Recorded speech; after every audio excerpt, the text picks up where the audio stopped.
Britain's Got Talent. It could be Russell Brand, Brian Cox, Nigel Farage and Donald Trump. No, not on you judging panel, although it would be good for ratings. Somebody write that down. I mean, these four can't last forever, can they? Just look at them. No, it's not them. It's impressionist Andrew Lancaster. So is this camera, this one right here.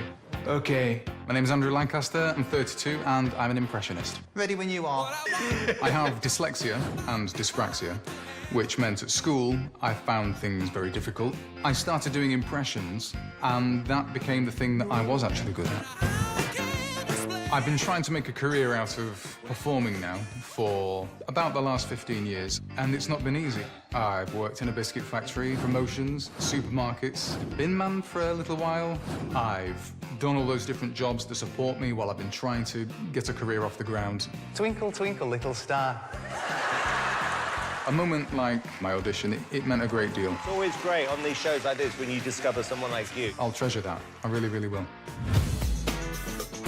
I get my inspiration from just about everywhere. Watching TV, YouTube, people on the street, everything I can do to get all those little things that make that human being what they are. I'd love to have my own impressions comedy show and at the same time be able to support a family, my future. This is a huge moment, and if I do get through to the final, that would mean a lot to me. I love you, bye-bye!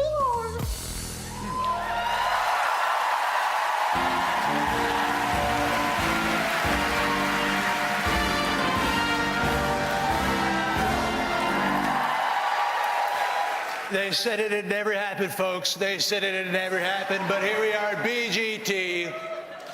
Britain's Got Trump. I, Donald J. Trump, propose more ideas to bring our two beautiful nations closer together. You want to hear my ideas, folks? Idea one, I take another British bodyguard. You got knights in Britain. Knights make great bodyguards. So who better than Sir David Attenborough? He's going to do a great job. This animal from North America is the Thumbosaurus. The Thumbosaurus will make being a bodyguard very difficult, as he responds almost always in a display of aggression to any sign of provocation. He does this during the day by roaring at the cameras, and when the sun goes down, by sitting in bed, cheeseburger in hand, and, despite his gargantuan size, by tweeting long into the night. Note his remarkably tiny hands.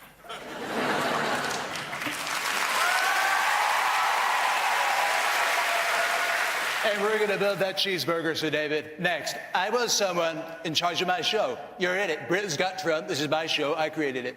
I need someone with bigly, it's a word, bigly diplomatic skills and intelligence. Is Boris Johnson, ladies and gentlemen. No, come on, I know what's going on. Yes, so right, you work for me. So, no, wait, no. Right, no, come on, no more silliness. Right, so we've got Amanda holding, Dickinson, dancing woman, Robbie Williams. Robbie Williams. Yes, no, Williams, and him. No, it's the Irish bloke, lives in the castle. Louis Walsh. Yes. Jolly good.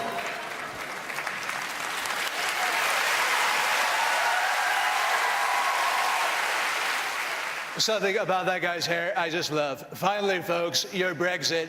You got to get your Brexit sorted out, folks. If you want a trade deal with China, I propose your mucho macho actor Sean Bean be in charge.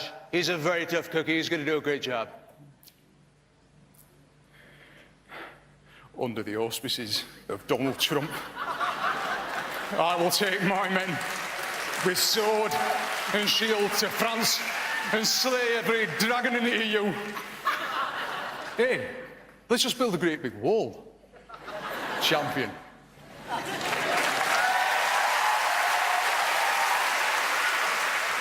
And I love it. Big, beautiful wall. And who's going to pay for the wall, folks? No, not Mexico. Not Mexico. The others. Folks, these are others. It's a joke. Doesn't matter. It doesn't matter. So, folks, these are my ideas to bring our two beautiful nations closer together. But I know what you're thinking. Why would such a beautiful nation want to join forces with a big-headed megalomaniac with far too much money, terrible, terrible hair, and a really weird voice? But folks, if America wants to work with Simon Cowell, that's no problem. Good night, God bless you, and may God bless Britain's got Trump.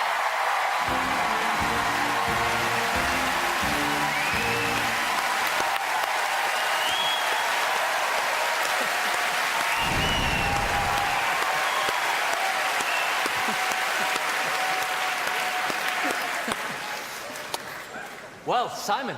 Ironically, I thought that joke at the end was the funniest part of the act. Funny enough. I mean, literally. I tell you what I was thinking. You're very funny, but... No, you're a good impressionist, I should say. But the act you repeated twice. I think your impressions are better than the dialogue. You didn't have what you should have had at this moment, which is an absolute wow moment. It wasn't a moment, it was an extension of the audition. I don't think this is going to take you through to the final. And I genuinely did think the Empire, even at my expense, was quite funny. But, like I said, it didn't crack me up. And that's what you've got to do at this part in the competition. That's how I feel. Maybe the public feel different.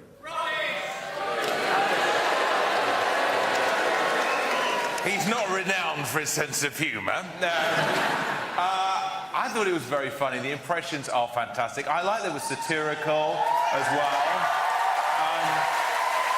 It was very, very funny also watching Simon's face when I could tell the joke about him was coming and the terrible false smile on his face. But no, you did brilliantly tonight, so well done. Comedy is the hardest thing to do on the stage of Britain's Got Talent. You did really well.